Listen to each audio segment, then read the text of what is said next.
Arsenal 0, Manchester City 2 in the Carabao Cup final, and that was a horrendous performance. That was god awful. I mean, listen, we had 20 minutes in the first half, okay, where Kai Havertz should have scored. Did he score? Of course not. Okay, because this isn't a surprise. You know, it's not a surprise when Kai Havertz misses a chance that he should score. You know, like recently, it's not been a surprise when Bukayo Saka gets a chance to follow it up and doesn't score. Okay, it's not a surprise. But why was that? Why was that chance literally the only chance of the game? You know, when I'm seeing the stats at halftime, I'm like, damn, like we have like 3 shots on target. You know what I mean? It all came from that one fucking chance. It all came from that one chance. And we're sitting here talking about, you know, Kai Havertz missing a chance. Kepa. I mean, listen, me personally, I wouldn't have started Kepa. I would have started David Raya. You see why? Because he made that incredible mistake.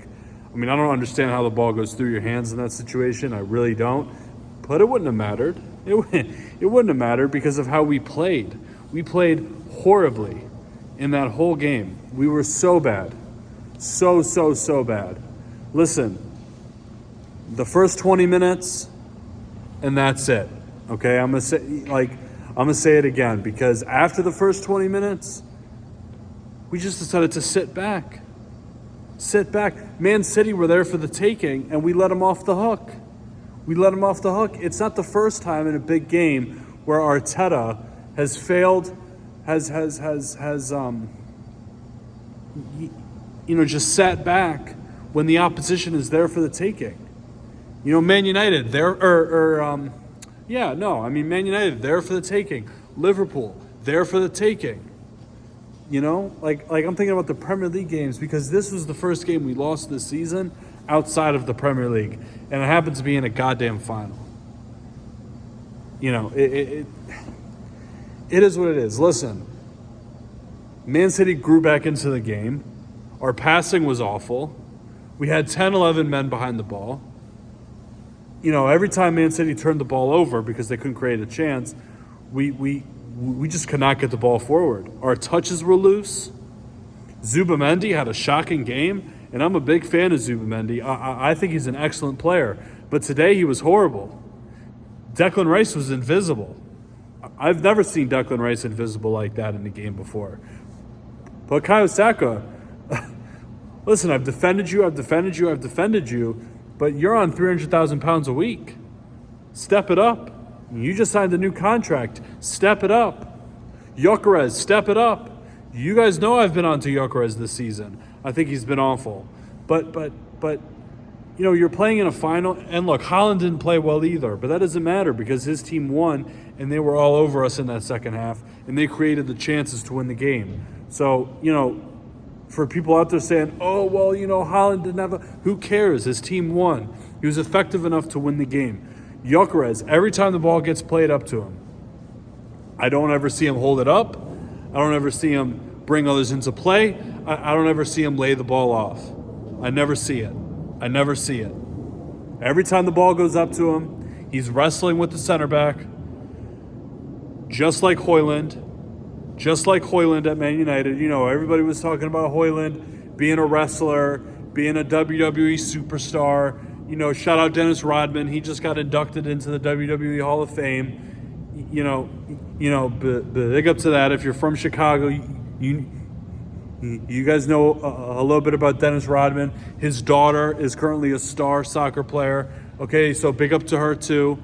Okay, but Højlund was a WWE fucking wrestler playing up top for Man United, and Gyökeres is the same damn thing.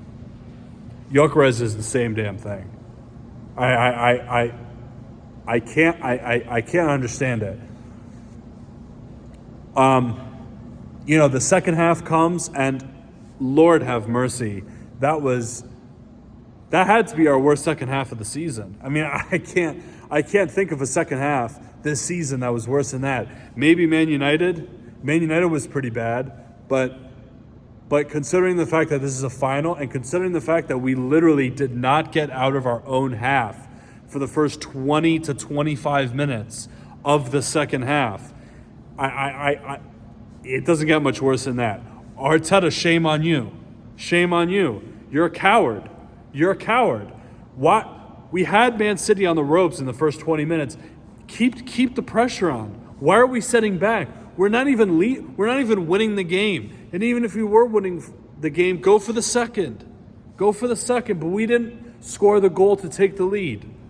We didn't score the goal to take the lead. So why are we sitting back? Why are we playing for extra time? Are we Burnley? Are we Leeds? I mean, what the hell was I watching?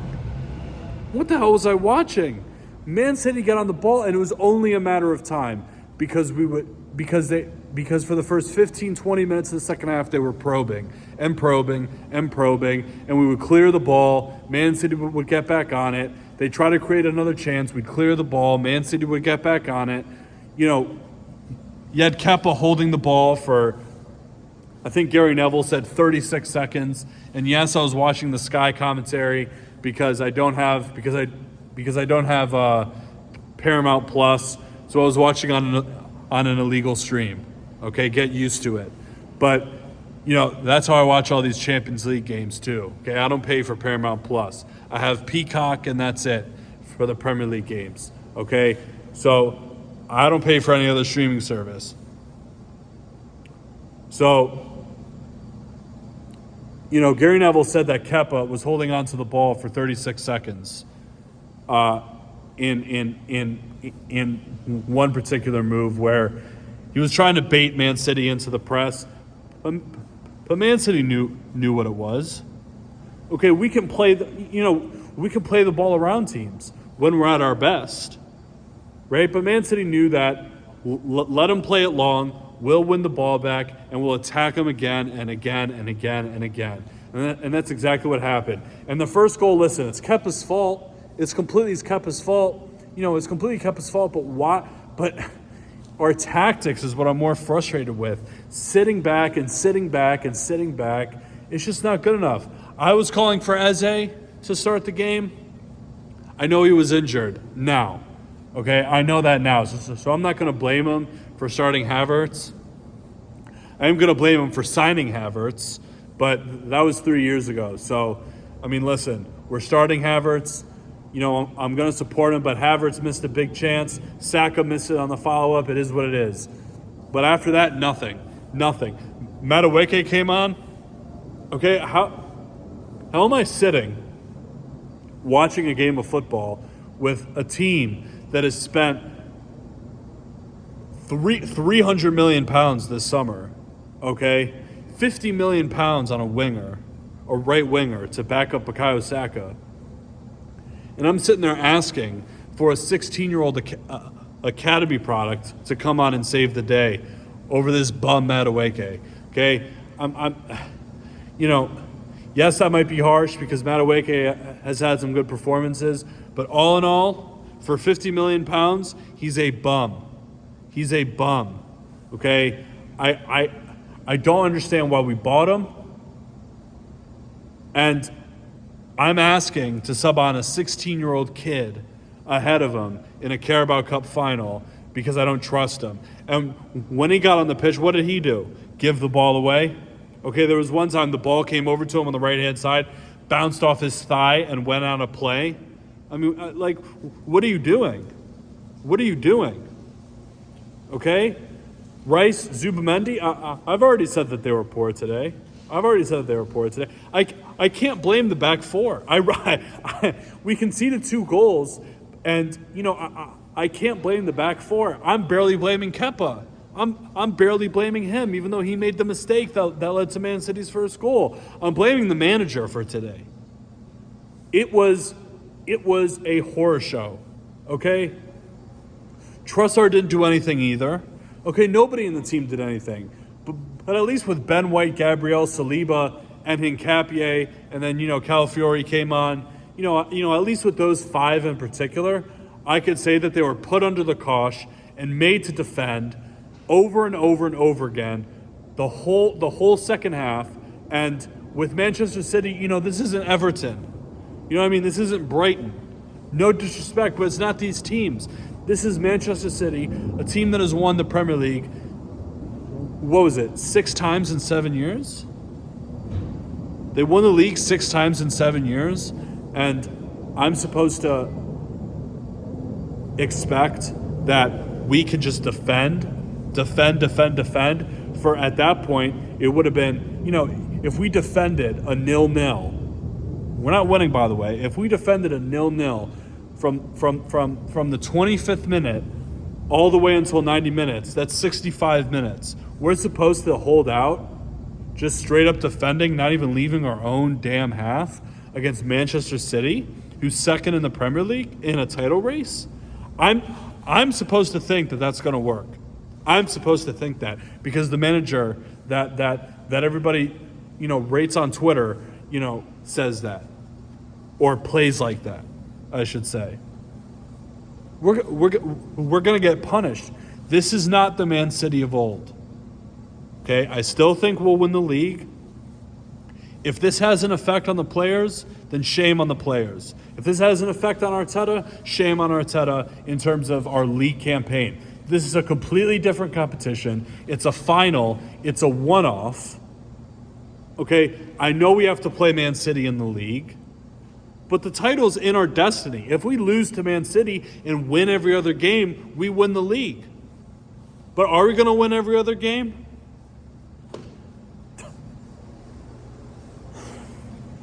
Listen,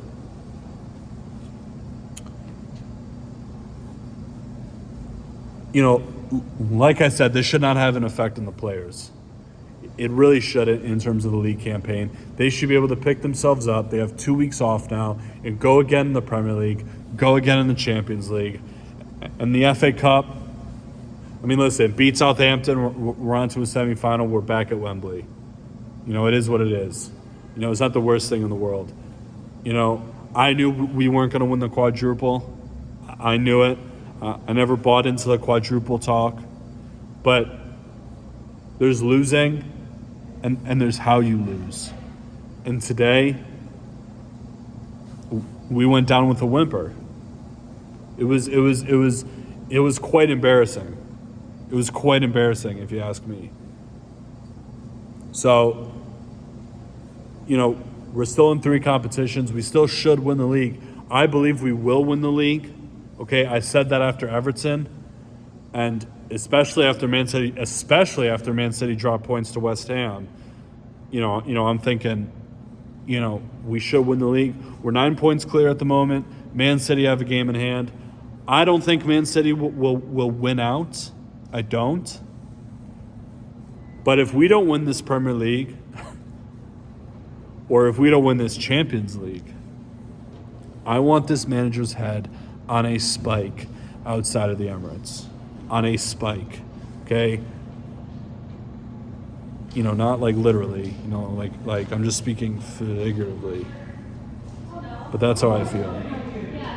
So anyway, that's it for the video. I hope you guys enjoyed. Leave a like, subscribe to the channel, and I'll catch you guys later. Peace.